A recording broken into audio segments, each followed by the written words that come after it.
Ya, assalamualaikum warahmatullahi wabarakatuh. Salam jumpa kembali ya teman-teman.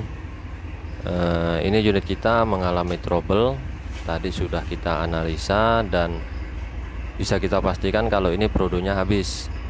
Nah, sesuai dengan video saya yang sebelumnya, kita membahas efek sering memakai setengah kopling yang mengakibatkan cepat habisnya prodo atau sering disebut dengan istilah selip prodo. Nah, nanti kita akan membahas bagaimana sih penyetelan kopling yang tepat. Karena kerusakan suatu komponen itu kalau menurut saya ada 5 faktor. Yang pertama itu cara pakai, kedua itu penyetelan. Jadi penyetelan itu sangat berpengaruh sesuai standar atau tidak. Kemudian yang ketiga itu cara pemasangan, cara pemasangan dari komponen tersebut. Kemudian yang keempat itu kualitas dari komponen. Nah, yang kelima itu komponen-komponen pendukung, karena suatu komponen itu tidak mungkin bekerja sendiri, dia akan saling bersinggungan dengan komponen-komponen yang lain. Misalnya kalau kopling itu sangat banyak komponen pendukung, misalnya dari cover plat, dari booster kopling, dari master kopling, kemudian dari pedal kopling. Nah, nanti mudah-mudahan akan kita bahas satu persatu. Nah, kalau kali ini kita akan membahas tentang bagaimana sih penyetelan kopling. Kalau yang lain-lain akan saya buatkan video-video berikutnya. Oke ya, langsung aja kita berikan contoh bagaimana sih cara menyetel kopling yang benar. Oke ya, langsung kita beri contoh ya. Sebagai patokannya atau indikator teman-teman untuk penyetelan, teman-teman bisa menginjak pedal kopling.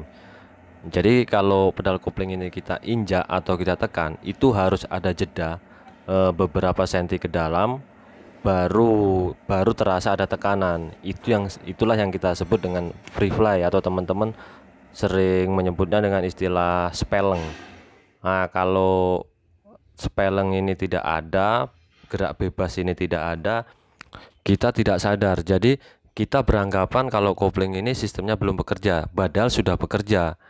Nah, karena kita tadi tuh kita belum injak pedal, tapi sudah tekanan itu sudah menggerakkan dari master kopling, dari booster kopling hingga ke release bearing. Nah, hal tersebut dapat merusak ke beberapa komponen, yang terutama pasti produk kopling. Produk kopling akan cepat aus. Kemudian release bearing, karena release bearing itu akan selalu bersentuhan dengan lever kit atau kuku macan. Otomatis masa pakai dari release bearing itu akan sangat terpangkas gitu, akan mudah rusak gitu. Nah, untuk penyetelannya bisa dari master kopling di bagian atas pedal itu. Nah, tapi kalau saya biasanya melakukan penyetelan pada bagian booster kopling. Nah, kita tunjukkan ya.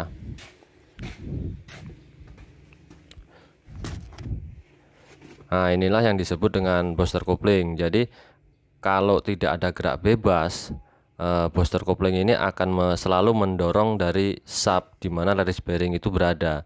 Jadi kalau tekanan kopling itu selalu ada, tidak ada gerak bebasnya, otomatis release bearing itu akan selalu bersentuhan dengan lever kit yang sedikit mengangkat produk kopling. Nah, jadi teman-teman mudah-mudahan sedikit memahami. Nanti kita berikan contohnya ya, bagaimana menyetel kopling pada booster kopling ini. Oke, kita lanjut pada penyetelan ya.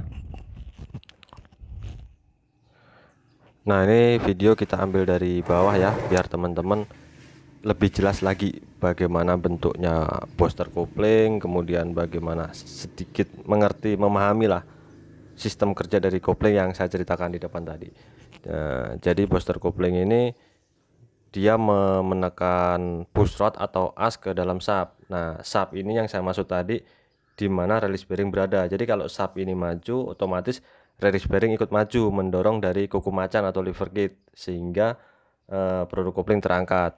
Nah, kalau tidak ada gerak bebas, otomatis sub ini akan selalu mendorong release bearing bersentuhan dengan kuku macan tadi itu, dengan lever kit. Nah, itu bisa mengakibatkan prodo selip. Kemudian release bearing itu kan akan selalu bekerja kalau release bearing selalu bersentuhan dengan lever kit. Nah, langkahnya pair ini kita lepas terlebih dahulu, kemudian nanti kita setel dari push rodnya ya. Nah, ini kita gerakkan terlebih dahulu. Nah, kalau ini sebenarnya masih ada gerak bebas, teman-teman bisa lihat, kita goyangkan masih bisa. Kalau kita goyang tidak bisa, itu berarti sudah ada tidak ada gerak bebas lagi, tidak ada free fly. Nanti kita berikan contoh lah bagaimana cara menyetel push rod ini. Nah, langkah pertamanya nanti kita kendorkan baut pengunci ini. Jadi di situ ada baut pengunci. Kalau di Isuzu Giga biasanya baut ukuran 14. Kita kendorkan terlebih dahulu.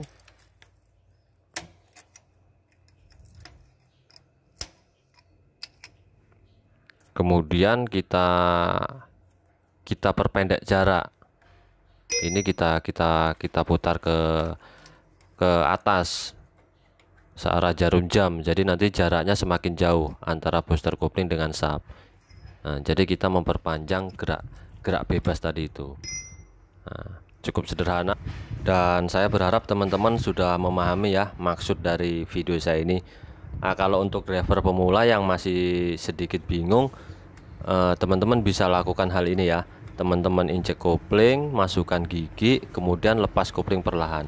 Kalau sedikit dilepas kopling, pedal kopling itu unit sudah jalan, berarti settingan kopling ini sudah aman gitu.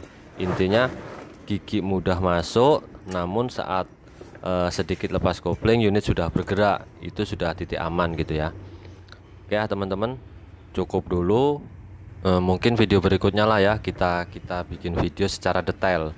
Jadi kita bahas komponen-komponen pendukung kopling dari awal sampai akhir biar teman-teman lebih memahami. Oke ya, saya harap ini sedikit membantu. Terima kasih, saya akhiri. Assalamualaikum warahmatullahi wabarakatuh.